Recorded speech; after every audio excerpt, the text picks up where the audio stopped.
¿Cómo están? Qué bueno, nos da mucho gusto verles a cada uno. Qué bueno que nos acompañan pues ya casi tarde. Vamos a orar, ¿está bien? Para comenzar. Padre, te damos gracias, Señor. Te damos muchas gracias, Dios. Cuán bueno eres tú. Cuán bueno eres tú, cuán grande eres tú, Señor. Y gracias, Señor, por la oportunidad el día de hoy poder estar aquí reunidos juntos, poder alabarte, poder bendecirte, Señor, poder estar en tu presencia, poder presentarnos delante de ti, Señor, y que tú nos hables. Qué privilegio es que tú nos hables, Dios. Pedimos que el día de hoy tú nos des oídos para oírte, Señor. Danos ojos para ver lo que tú nos quieres mostrar en tu palabra. Y danos un corazón entendido, Señor, que la reciba, que la abrace, que la acepte. Porque esa palabra será como una semilla que dará fruto en su tiempo, Señor. Sí, Padre, te lo pedimos en el nombre de Jesús. Amén. Amén. Muy bien. Yo espero que sí haya desayunado el día de hoy, porque la imagen que vamos a poner ahorita puede que les despierte un poquito de hambre. Pero vamos a ver la imagen. Qué bueno es cuando nos encontramos en un lugar, ya sea en nuestra misma casa o que nos invitan a comer, ¿verdad? La familia, los amigos, no sé, alguien. Qué bueno es que cuando está toda la mesa ahí servida, a veces hasta a uno ni siquiera le dan ganas de agarrar, ¿verdad? Porque híjole, que no se acabe tan rápido. Pero ya empezamos a comer y se nos olvida. Pero qué bueno es cuando no sé, el dueño de la casa, la dueña de la casa nos dice: no se preocupen, ustedes coman con tranquilidad, en la cocina hay más, ¿verdad? Yo pensé que iba a haber muchos amenes sí, está bien, somos moderados. Pero uno le da gusto, ¿verdad? Bueno, pues con confianza, ¿verdad? Entonces con confianza puedo agarrar de esto, puedo agarrar de aquello. ¿Por qué? Porque aún hay más, ¿verdad?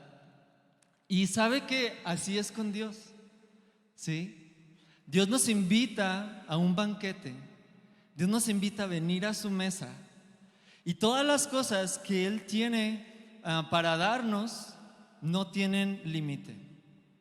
Son abundantes, ¿sí? Podemos venir con confianza a Él y Él con toda seguridad nos va a decir: no dejes de pedir, no dejes de tomar, porque todavía hay más, no se va a acabar, ¿sí?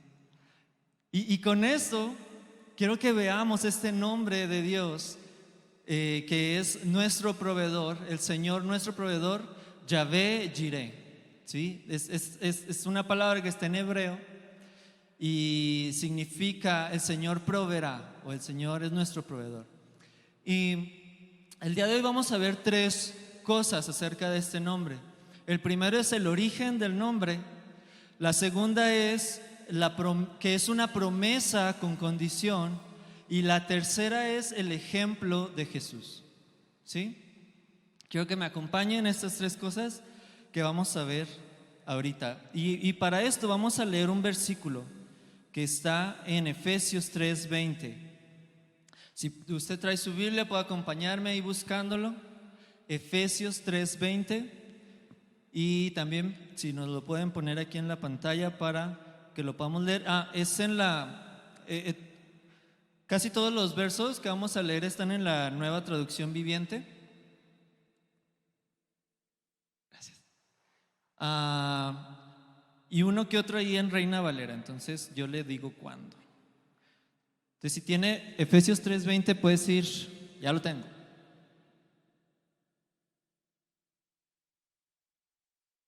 Ok, vamos a leerlo. Dice: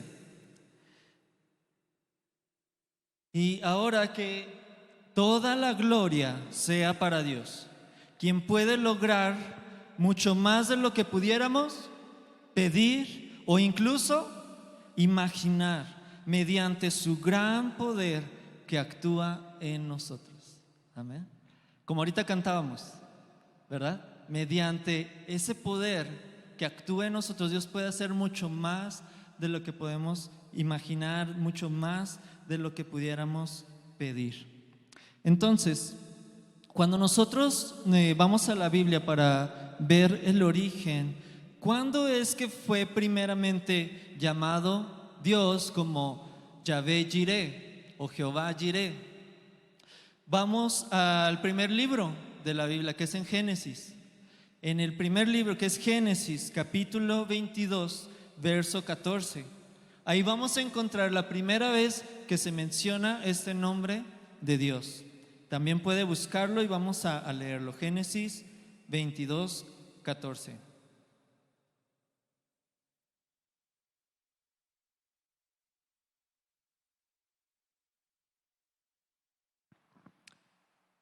Si lo tiene, vamos a leerlo. Dice: Abraham llamó a aquel lugar Yahvé Jireh, que significa el Señor proveerá. ¿Sí? El Señor proveerá.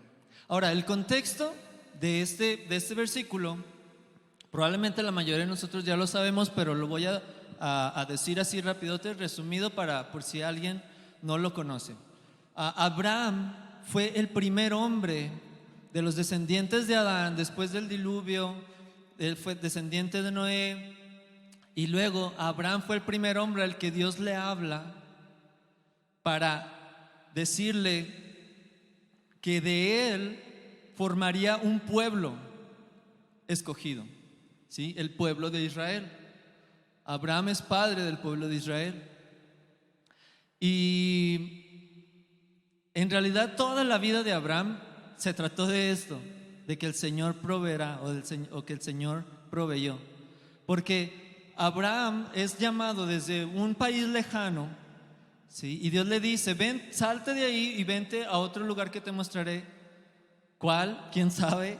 Abraham no sabía cuál era. Él fue simplemente siguiendo la voz de Dios, y Dios proveyó el lugar en el que él se iba a establecer. Y así, una cosa tras otra, provisión tras provisión, se trató la vida de Abraham en su relación con Dios. Abraham ya era mayor de edad, ya tenía 70 años, cuando Dios le hace una promesa y le dice: yo te haré padre de naciones, de multitudes, ¿sí? Y tus descendientes serán como la arena del mar, y no se podrán contar como las estrellas del cielo. Y Abraham ya estaba grande de edad, y su esposa también era solamente 10 años menor que él, y aparte era estéril. Entonces Abraham tuvo que creer en Dios, tuvo que confiar en Dios, ¿sí?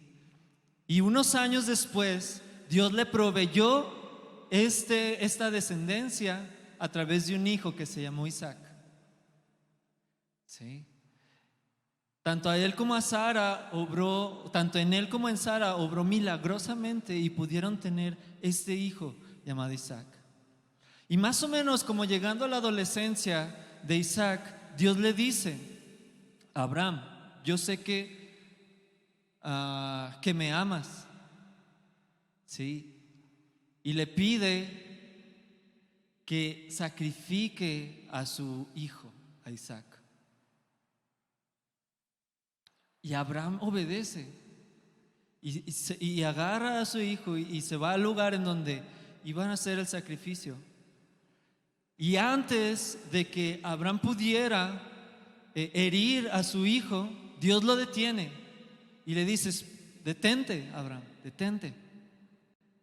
Ahora sé que me amas, ¿verdad? Porque has obedecido, has confiado en mí, no dudaste en entregarme a tu único hijo, a tu heredero. Y entonces le dice, cuando le dice eso, atrás de ellos estaba atorado y entre las ramas un carnero, ¿sí? Y entonces el ángel que estaba hablando en nombre de Dios le indica a Abraham de que tome ese carnero, y a ese carnero sea al que ponga en el altar para que sacrifique en lugar de Isaac, ¿sí? Y dice este versículo. Ahí es donde entra este versículo que leímos, que a partir de ese momento Dios llamó a ese lugar Yahvé Jireh, porque el Señor proveyó una ofrenda para el sacrificio, una ofrenda que salvó a su hijo, y no solamente salvó a su hijo, sino que salvó a todo un pueblo entero, a millones de personas. Salvó esta sola ofrenda, ¿sí? Porque Dios, ¿qué hizo? Proveyó, ¿sí? Y este es el origen del nombre Yahvé Jireh, el Señor nuestro proveedor. Y de hecho, gracias a la obediencia y a la fe de Abraham, es que él recibió esta bendición de parte de Dios, y ahora esta bendición nos alcanza a nosotros también. Como leemos en Gálatas, vamos a leer Gálatas capítulo 3, del verso 13 al 14. Vamos a leer ahí qué es lo que dice, cómo es que Abraham está ligado a nosotros ahora. Y dice: pero Cristo nos ha rescatado de la maldición dictada en la ley cuando fue colgado en la cruz.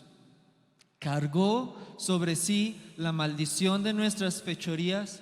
Así es como Dios ve nuestros pecados, como fechorías.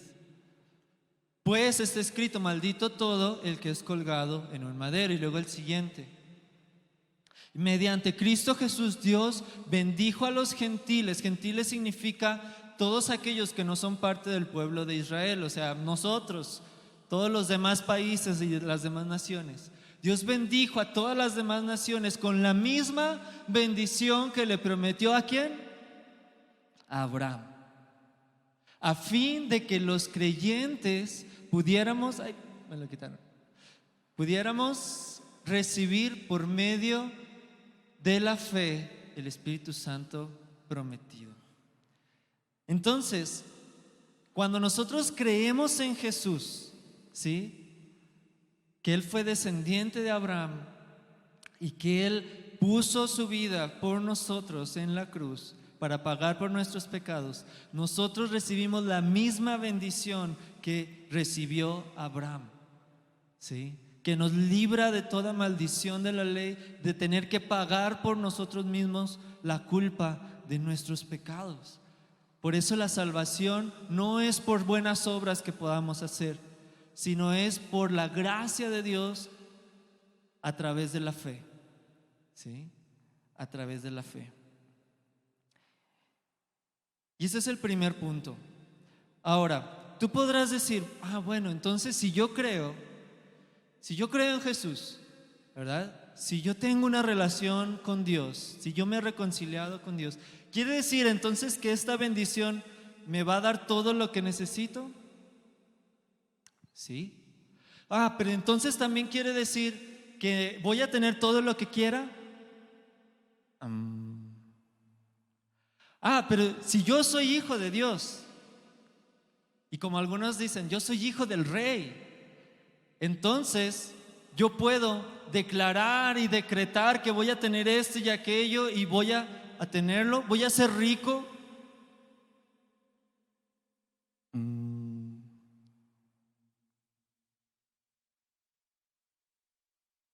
Ese es el evangelio de la prosperidad, que nada tiene que ver con el evangelio de Jesucristo, en verdad, porque no significa eso. Pero Abraham fue rico y tuvo muchas cosas abundantemente.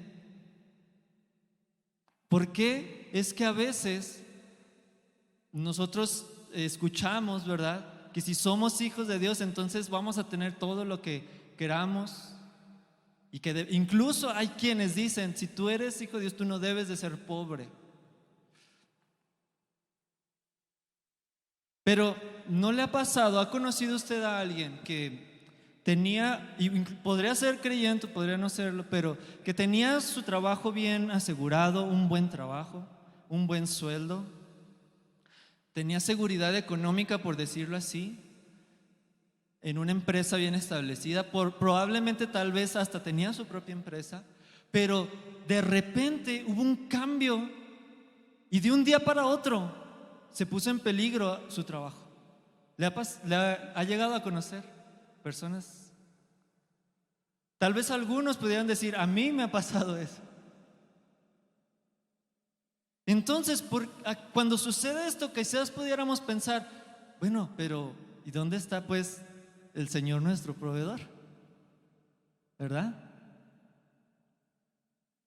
Y luego si vemos que en la Biblia sí hubo muchas personas que tuvieron riquezas, que Dios escogió y llamó, pero también hubo muchas otras personas que pasaron por pobreza y escasez, y que también Dios llamó y escogió, y que también le servían a Dios. Y verdad que en esos momentos es cuando dudamos si de verdad Dios pueda ser nuestro proveedor. Hay dos respuestas para estas preguntas. ¿Sí? La primera la vamos a ver ahorita en este segundo punto y la tercera con el último punto. Pero la primera respuesta es que si bien muchas de las promesas de Dios son incondicionales, por ejemplo, el amor, la gracia común que tiene hacia todas las personas es incondicional para todo el mundo, ¿sí? Dios ama a todos, pecadores o justos. ¿De qué dice la Biblia? Dice que Él hace salir el sol sobre justos e injustos. Él hace llover sobre pecadores y sobre buenos. Porque Él es bueno, Él es misericordioso, Él es un Padre compasivo. Esa promesa de su amor común es incondicional. Pero hay otras promesas que sí tienen condición. Hay promesas que sí son condicionales, ¿sí?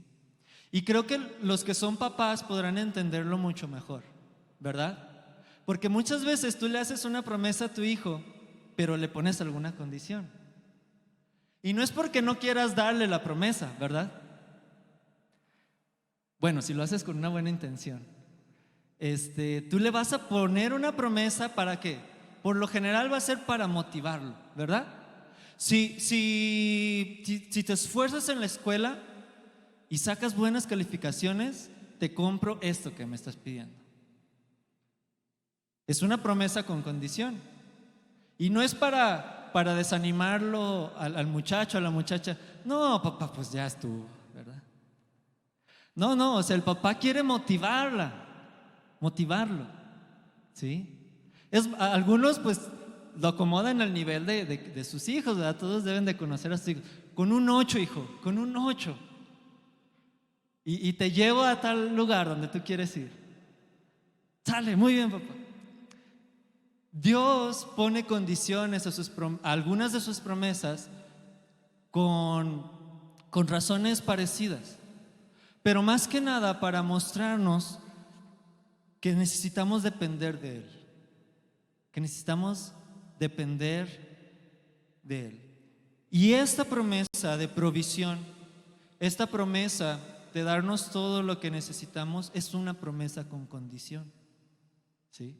Esta es una de esas promesas que tienen condición. Esta sería la primera respuesta, porque a veces no tenemos o pasamos por escasez o pasamos por situaciones difíciles o adversidades donde pudiera parecer que no tenemos la provisión de Dios porque estamos atravesando una prueba en la que Dios está viendo que cumplamos con ciertas condiciones.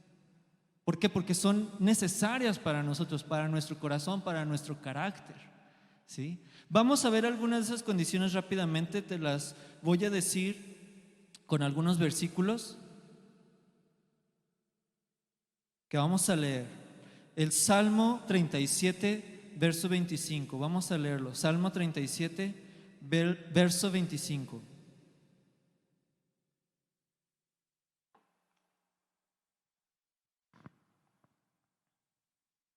Dice, está el salmista diciendo: una vez fui joven y ahora soy anciano. Sin embargo, nunca he visto abandonado al justo, ni a sus hijos mendigando pan. Si se fija, aquí dice que nunca ha visto abandonado a ¿quién? Al justo, ¿sí? Al que es justo. ¿Quién es justo? Dice la Biblia que no hay ni uno justo, pero que todos podemos ser justificados a través de la fe en Cristo Jesús. Entonces, para que tú seas considerado justo delante de Dios, tú necesitas creer en Cristo Jesús. No necesitas unirte a un grupo, no necesitas firmar algo, no necesitas hacer cosas, cumplir con cosas, no. Tú solamente necesitas creer. Te pongo un ejemplo rapidísimo. Digamos que tú cometiste un delito, una infracción, pero muy grave. Y la multa o no sé, el castigo, no sé cómo se diga en términos legales, es que tú tengas que pagar 1,000,000 de pesos. Dices, no los tengo. No los tengo ahorita. ¿Sí? Y los tienes que pagar ya en ese momento, si no te vas a la cárcel. Y no tienes conocidos, no tienes nadie que te pueda ayudar. Entonces, ¿hacia dónde vas? Pues a la cárcel, ¿verdad?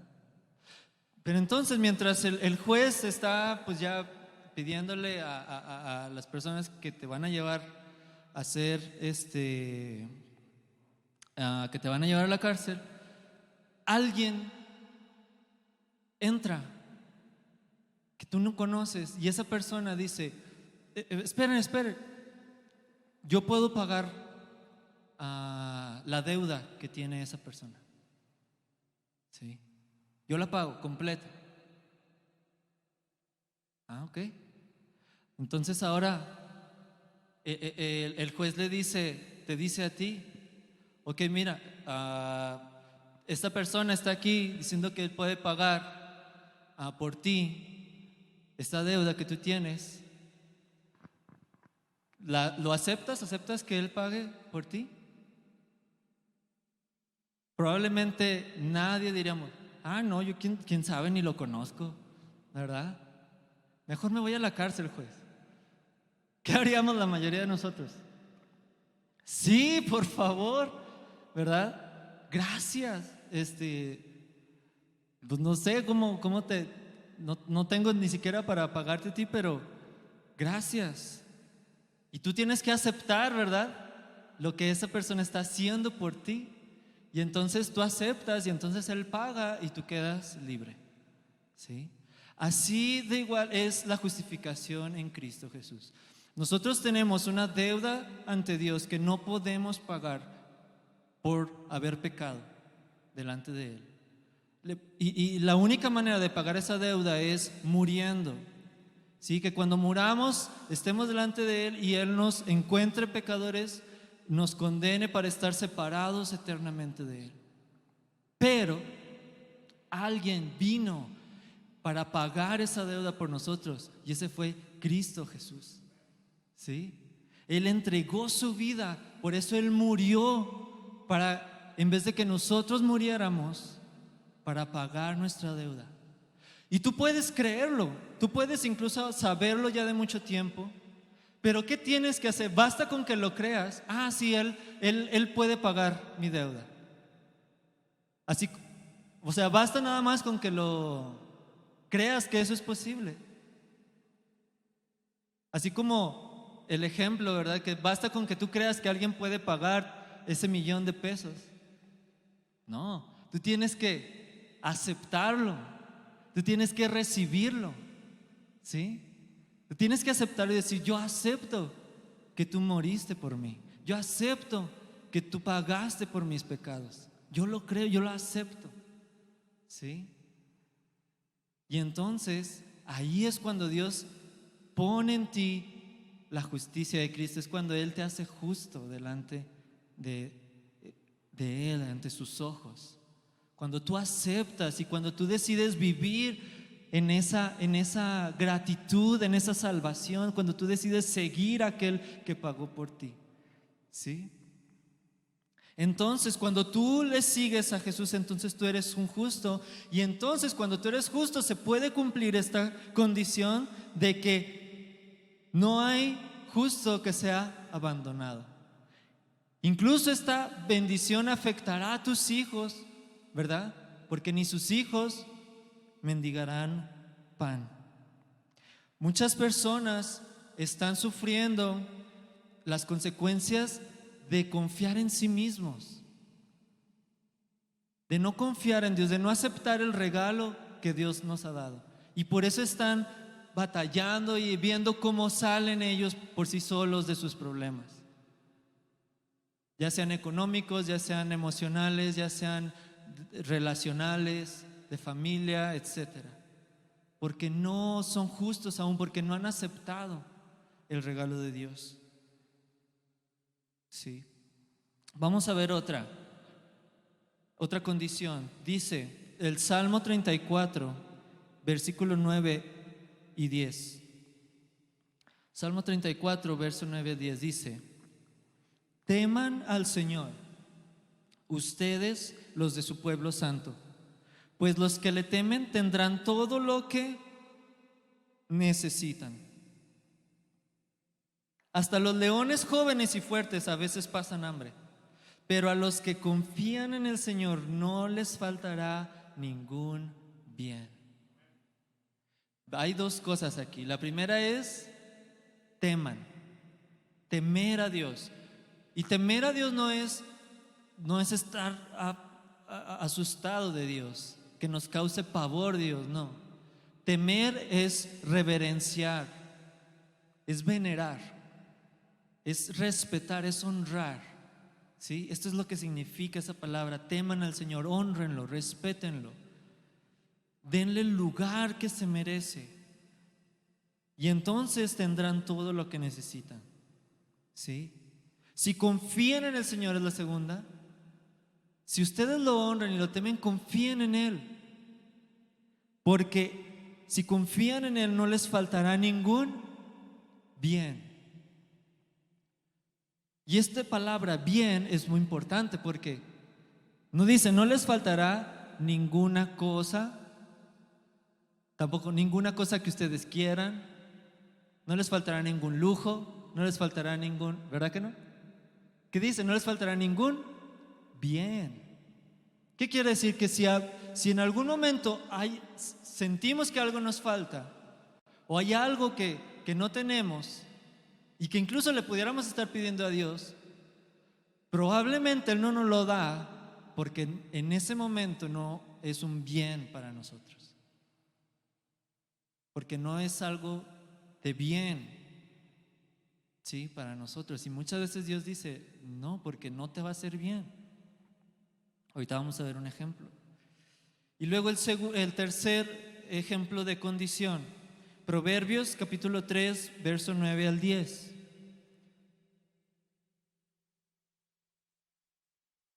Proverbios capítulo 3, verso 9 al 10 dice: honra al Señor con tus riquezas y con lo mejor de todo lo que produces. Entonces Él llenará tus graneros y tus tinajas se desbordarán de buen vino. Aquí está hablando poéticamente, ¿sí? Proverbios es un libro poético que habla en sentido figurado. No significa que vamos a tener un montón de tinajas, ¿verdad?, con vino y cosas por el estilo. Pero lo que esto representa es que todo lo que necesitamos, los graneros, es decir, el trigo, el sustento, el alimento, estará ahí si nosotros honramos a Dios con nuestros bienes, con nuestras riquezas, con lo que tenemos, ¿sí? Yo no tengo riquezas, ya me libré. No, o sea, se refiere a lo material que nosotros tenemos, ¿sí? Y no solamente lo que necesitamos, sino que las tinajas se desbordarán de buen vino. El vino es sumamente necesario para vivir y existir. No, yo creo que nunca he tomado vino en mi vida y aquí estoy. ¿Qué quiere decir? El vino es algo que simplemente está ahí para complacer. Es como un gusto nada más. Entonces Dios incluso puede darnos más de lo que necesitamos, ¿sí? Simplemente para poder tener gusto de algo, si nosotros le honramos con nuestros bienes.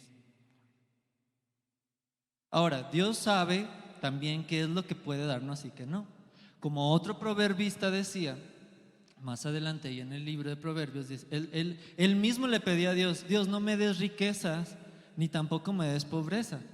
Dame solamente lo que necesito, ¿sí? Para que mi corazón no se desvíe. Él se conocía a sí mismo y él sabía que si tenía riquezas, tal vez no las iba a administrar bien, tal vez iban a afectar su corazón, ¿verdad? Y si él sabía eso de sí mismo, cuanto más Dios conoce también qué es lo que nosotros necesitamos y que sí va a ser bueno para nosotros. Porque algo que hace el dinero, hablando específicamente de cosas materiales, es que potencia lo que hay en nuestro corazón. El dinero no es malo, como algunos lo dicen, ¿no? No, es que el dinero corrompe, el dinero es... No, el dinero no corrompe. El dinero muestra, hace más grande lo que ya hay en tu corazón. Eso es lo que hace el dinero. Si en tu corazón hay generosidad, aunque tengas poco dinero o tengas mucho, este dinero va a mostrar que en tu corazón hay generosidad, como la viuda que dio todo lo que tenía, ¿verdad? ¿Por qué? Porque lo más importante no era el dinero que tenía ni la cantidad, era su corazón. Pero si en tu corazón hay codicia, no importa que tengas poquito dinero, ese poquito dinero va a mostrar la codicia que hay en tu corazón. ¿Cierto o no es cierto? Entonces, mucho dinero simplemente muestra o hace más grande lo que ya hay en tu corazón. Ya sea codicia, egoísmo, orgullo o humildad, generosidad, servicio. ¿Sí? Por eso es que lo más importante de este versículo no es que Dios quiera algo de nosotros. Dios no necesita nada material. Él quiere nuestro corazón. ¿Sí? Él quiere nuestro corazón. Vamos a ver uno más. Filipenses 4:19. Filipenses 4:19. Este sí, si pueden ponerlo en Reina Valera, por favor.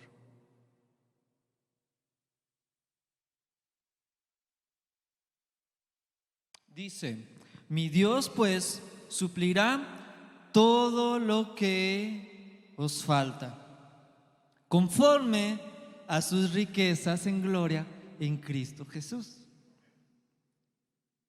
Es interesante que no dice: mi Dios pues suplirá todo lo que les falta conforme a la economía nacional. Sí, porque pues, la crisis. No, ¿verdad que no dice eso? Ni tampoco dice: Dios suplirá todo lo que nos falta, lo que les falta conforme a la economía internacional, porque el dólar. Tampoco dice eso. Ni siquiera dice conforme a si lo mereces, ¿verdad? ¿Qué dice? ¿Conforme a qué? A sus riquezas en gloria en Cristo Jesús. Porque Dios es dueño del oro y de la plata. Dios es dueño de todo y Él puede darnos todo lo que necesitemos. Él puede proveer.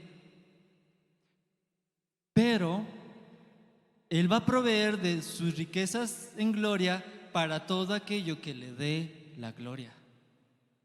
Eso es importante, ¿sí? Dios va a proveer todo lo que necesitemos conforme a sus riquezas en gloria para todo aquello que le dé gloria a Él. Y podemos notar aquí que estas palabras las dijo el apóstol Pablo a la congregación de Filipos, los filipenses.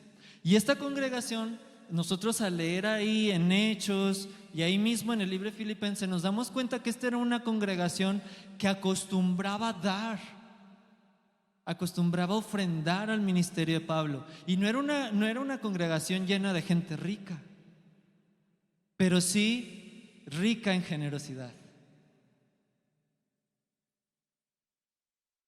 Y Pablo, yo me imagino, él tenía toda la confianza de decirles: Dios les proveerá todo lo que les falte conforme a sus riquezas en gloria, porque ustedes no les falta lo más importante, que es un corazón generoso, un corazón que es rico espiritualmente. Ustedes no son pobres espirituales porque ustedes dan, porque ustedes sirven, porque ustedes se desprenden de lo mismo que Dios les da. Ustedes se desprenden. Por eso es que esta es otra condición, ¿sí?, que vamos a ver aquí en el último verso, que es Lucas 6:38. Lucas capítulo 6, verso 38.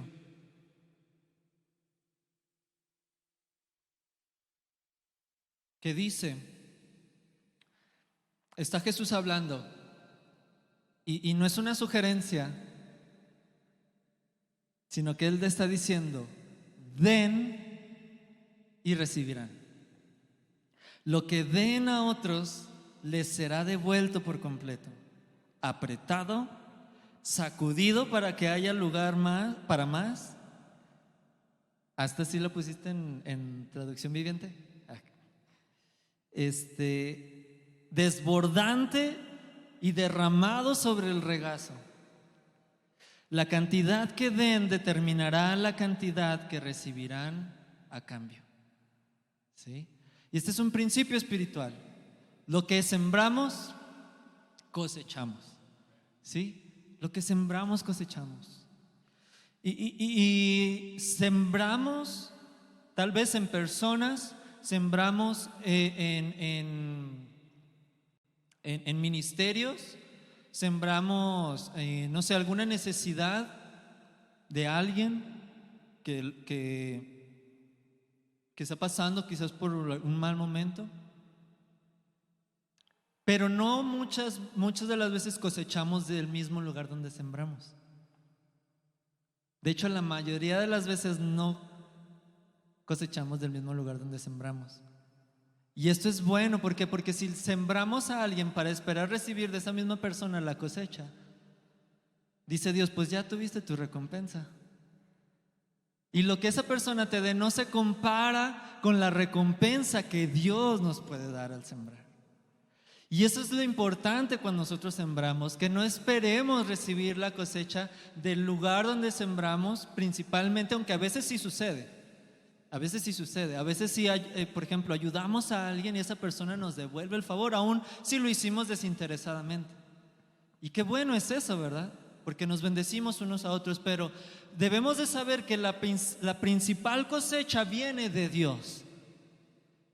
Y qué bueno que venga de Dios, porque Él supera todo lo que otras personas puedan darnos, ¿sí? Y Él no se molesta ni dice, ay, qué interesado. No, Él al contrario, Él nos anima. Siembra para que yo te pueda dar. Despréndete, ¿para qué? Para que haya espacio para que recibas más. Él nos provee de esa manera.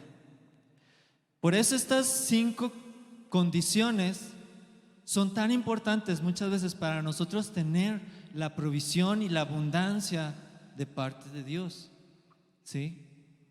Y muchas veces nuestro mismo corazón es el que nos detiene de poder recibirla, ¿sí? Y la segunda pregunta, y vamos con esto el último punto, de por qué a veces aún siendo creyentes no tenemos todo lo que necesitamos en algunos momentos, es porque Dios es soberano. Y esto vamos a entender de la siguiente manera, con el ejemplo de Jesús. Dios siempre, desde el inicio de la creación y toda la historia de su pueblo, vamos a poder ver que Él siempre estuvo proveyendo a su pueblo todo lo que necesitaban, material y no material. Él siempre estuvo proveyendo todo, ¿sí? Y hemos visto algunos ejemplos. El pastor el domingo pasado nos habló de algunos ejemplos, ¿verdad? Cuando ellos iban en el desierto y cómo Dios les proveyó maná, Él les proveyó agua, Él les proveyó carne. Él siempre estuvo proveyendo de muchas maneras. Y cuando el Hijo de Dios se hizo hombre y vino aquí a la tierra con el nombre de Jesús, Él demostró que Él era Dios, obrando la misma provisión sobrenatural que Dios había dado a su pueblo en tiempos antiguos. ¿Sí? Esta es la razón por la que Él proveía siempre a los que le seguían, incluso hasta los que no le seguían. Simplemente por el hecho de estar ahí en una fiesta y su mamá le dice: oye, ya se les acabó el vino. Y Jesús convierte el agua en vino y les provee el vino. Y él se ocupó de que nadie se enterara. ¿Por qué? Porque en su naturaleza está proveedor. Amén. Y así, o sea, a las personas, a la multitud que estaba ahí siguiéndoles, cada vez que pedían sanidad, Él les proveía sanidad. A los enfermos, a los endemoniados les proveía liberación, les proveía la salud que necesitaban.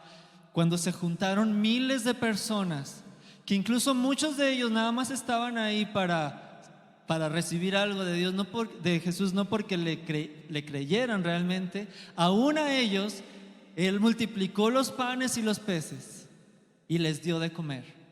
No lo hizo nomás porque sí, lo hizo para demostrar que Él es el Dios proveedor hecho hombre, y que Él es el que provee todo lo que necesitan. Él no los iba a dejar morir de hambre, no los iba a dejar regresarse a sus casas y en esa necesidad, porque Él es proveedor. Y Él se hizo humano para entender en carne propia nuestras necesidades. ¿Sí? Él tuvo hambre, Él tuvo sed, Él tuvo falta de dónde recostar su cabeza.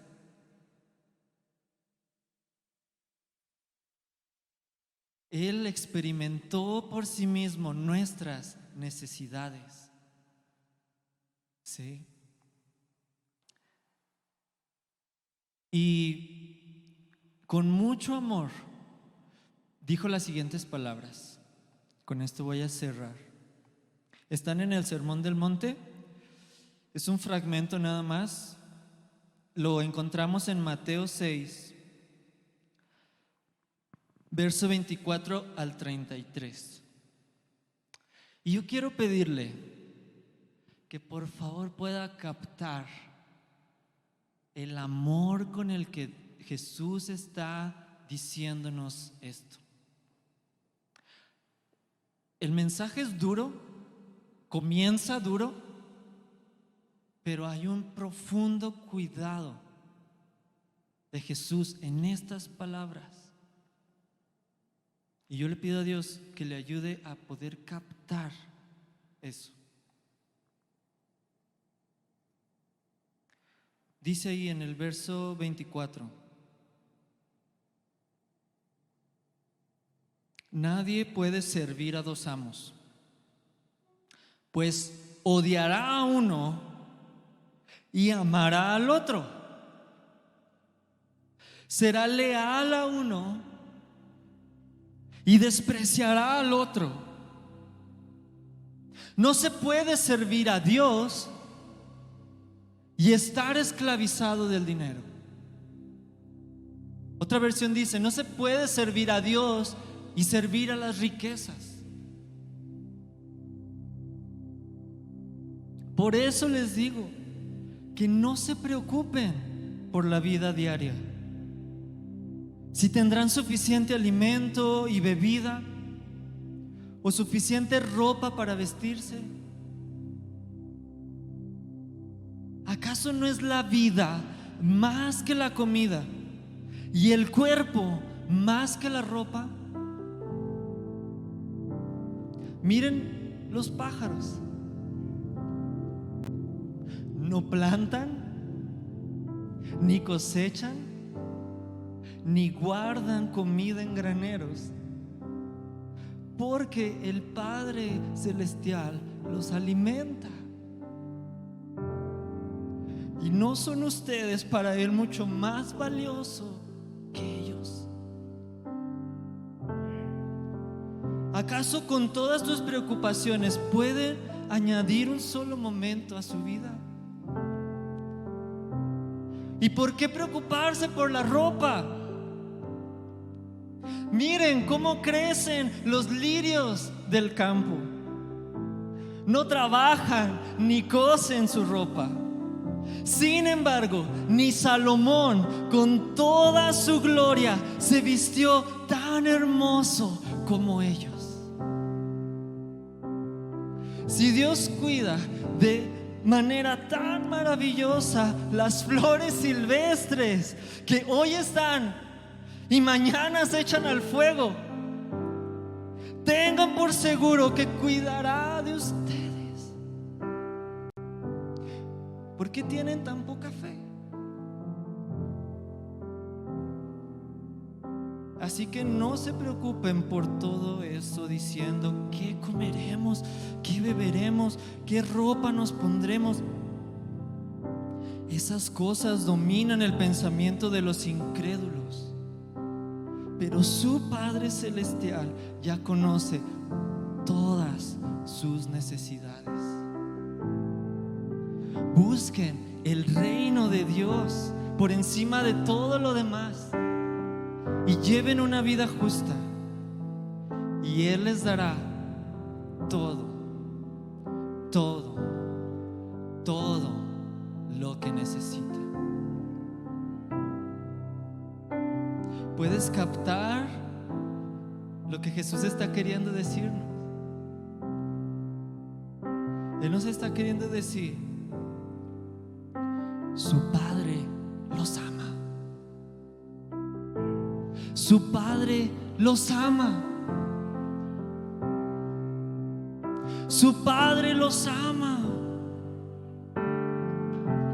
Ustedes tienen un Padre que los ama. Ustedes son más valiosos que los pájaros. ¿Cómo no va a cuidar de ustedes? Ustedes son más valiosos que las flores. ¿Cómo Dios no va a cuidar de sus hijos? No se preocupen, no tengan temor, no estén solos. Ustedes no están huérfanos. Tienen un Padre en el cielo que los ama profundamente y que cuida de ustedes.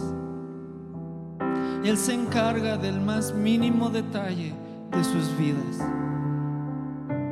Confíen en Él. Confíen en Él. Confíen en Él.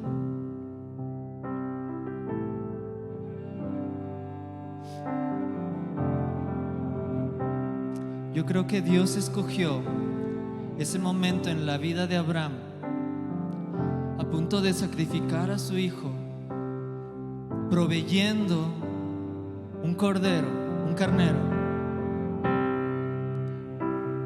que era el representante de aquel que iba a salvarnos la vida de ser nosotros los que muriéramos ahí, o sea, Cristo, para demostrarnos que Él es el Señor que provee y que la base de su provisión es su amor por nosotros.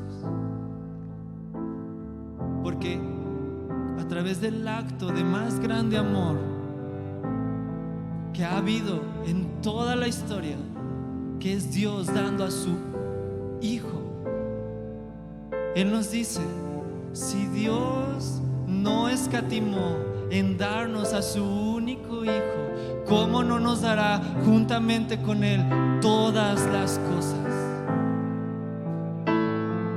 ¿De qué puedes preocuparte? ¿De qué puedes preocuparte? Jesús es lo que necesitamos. Jesús es lo que necesitamos. Él es lo que necesitamos. Él no solamente nos da lo que necesitamos, Jesús es lo que necesitamos. Y Él se entregó a sí mismo por ti y por mí, por nosotros. Y si tenemos todo lo que necesitamos, podemos tener la seguridad de que Dios nos dará todo lo que nos hace falta. Si tenemos a Jesús, tenemos todo lo que necesitamos. Y si tenemos todo lo que necesitamos, entonces podemos también dar con confianza, porque ya tenemos todo lo que necesitamos. Tenemos a Jesús. Podemos compartir a Jesús, podemos compartir nuestro tiempo, podemos compartir nuestros bienes, porque ya tenemos lo más importante, que es Jesús. Puedes ponerte de pie el día de hoy.